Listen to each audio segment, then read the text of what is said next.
Yo, what's up, Rudies? Nexus Rider here, signing in for another new episode ng ating vlog series.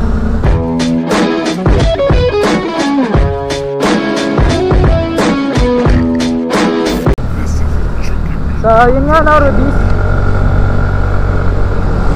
Mag-iigat-igatan tayo. So, meron na akong i-share. Kasi may nagtanong sa akin, bakit ako nag-vlog? Bakit pinili ko mag-vlog? Nakwento ko na to before, pero base naman to dun sa kung bakit, ano ba yung purpose ko ba't ako nag-vlog.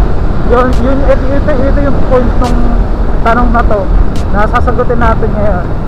So yun, let's go and sagutin na natin to. So Rudies, the reason why kung bakit ako nag-vlog is to become an influencer. Lahat naman tayo actually, lahat naman ng mga nagba-vlog they considering themselves as an influencer. Kasi nga, nagba-vlog tayo, so syempre makaka-influence tayo. Makaka-influence tayo ng mga tao na nanonood sa atin, makikinig sa atin yung mga audience natin, mga maririnig nila sa atin, pwedeng maging tip sa kanila, pwedeng maging advice, at sometimes pwedeng maka-influence. Right? Mga sinabi natin, gagawin nila yun. Pwede pa rin naman sa sa audience natin kung they will take it as advice or ano man. Diba? Pero ito nga, what is my purpose? Bakit ako nag-vlog? Bakit pinasok ko yung industriya ng pag-vlog? Well, kasi sa tanan kasi ng buhay ko, ang dami ko na-experience. Ang dami kong ang dami ko na pagdadaanan na hindi ko pa sure sa kahit kasino. Kasi alam ko wala silang pake. Diba? Hindi ko pa sure sa iba, yung mga nararanasan ko, yung mga nakukuha ko sa buhay, yung mga nakukuha ko ng gusto ko, diba? Yung mga achievement ko, hindi ko masabi sa iba, hindi ko makakwento sa iba. Kasi wala akong mapagkwentuhan. Kasi nga, alam ko, yung mga gusto kong pagkwentuhan, walang pake. Ayun, naisip ako pumasok sa industriya ng pag-vlog.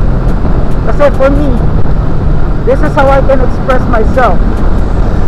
This is how I can share my stories, my experiences, yung mga bagay na nakakamit ko, mga bagay na nararanasan ko, mga lugar na napupuntahan ko. Simula nung nakabike pa ako, gustong gusto ko mag-vlog. So ayan, nung sinubo ko tong vlog industry, ayun nga, nag-start akong mag-share ng mga bagay-bagay. Nag-start ako mag-video ng mga bagay na dapat ko lang i-share at hindi. Yung mga dapat ko lang ipakita na hindi makakasira sa character ko. Yun yung inano ko doon sa sarili ko. Tapos ayan, yun nga, ang purpose ko is to share my thoughts, kung ano yung mga tingin ko sa mga nangyayari sa paligid natin. Ano yung opinion na may bibigay ko. Kahit alam ko sa sarili ko na hindi mahalaga opinion ko, magbibigay ako ng opinion. Especially kung magbibigay ako ng opinion sa mga bagay na mahalaga, mga opinion na regarding sa mga nangyayari sa paligid natin, na kunwari itong corruption, di ba? Magbibigay ako ng opinion dyan, di ba? Kasi nga may opinion ako na pwede ko i-share sa inyo, na pwede nyong i-judge, pwede nyong i-observe. Yun lang yun. I-share some motivational na speech, ganun. Ito yung motivational. Makapag-share ako sa inyo na motivational na speech kasi syempre may nag-motivate na rin naman sa akin dati, mga naging mentor ko, diba? Minotivate ako ng mga yan. Kaya yung mga minotivate nila sa akin, imo-motivate ko ngayon sa inyo. So ayun, Rudies, yung yung mga nalalaman ko sa iba't ibang bagay na pwedeng makakatulong sa inyo, pwede kong maibigay na tip. So ayun, mahilig kasi ako magbigay ng mga advices kasi hilig ako magbigay ng mga tips, lalo na sa mga tao humihingi sa akin ng tulong, yung mga tao humihingi sa akin ng advice. Kadalasan yung mga kaibigan ko, yung nakarakan ko humihingi sa akin ng advice, which is gusto kong ma-share din sa inyo. Gusto kong malaman o marinig at maintindihan yung mga gusto kong i-share, yung mga bagay na pwedeng makatulong sa inyo, pwedeng makapag-improvise, or pwede kong ma-improvise pala. Diba? Yun lang naman. Kasi sa pagiging vlogger kasi, isa lang ang tatandaan mo dyan.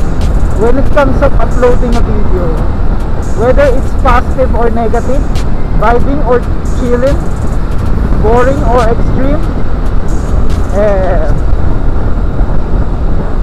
publicity, posting publicity is still a publicity. Ano yung tinatawag nila rong ayun, good or bad publicity is still a publicity. Yun yung tinatawag nilang yun yung lagi nyo tatandaan. Tayong ganun lang.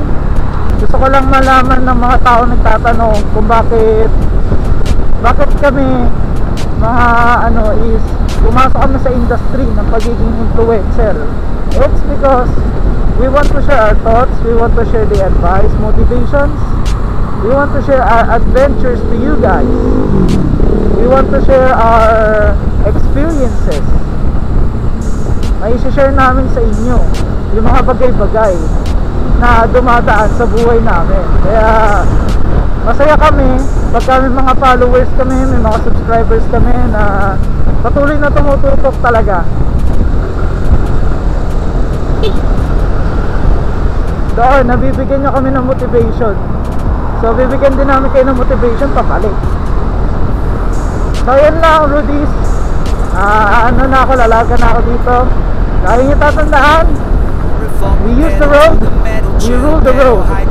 Nexus Rider signing off. Nexus Rider, now you're there. Rule the road, Nexus sunny, no fix, no filters, pure truths. Windows down, the wind screams, our hidden manifestations. Kahit saan sulok po bomba lang, kahit saan daling through the stars.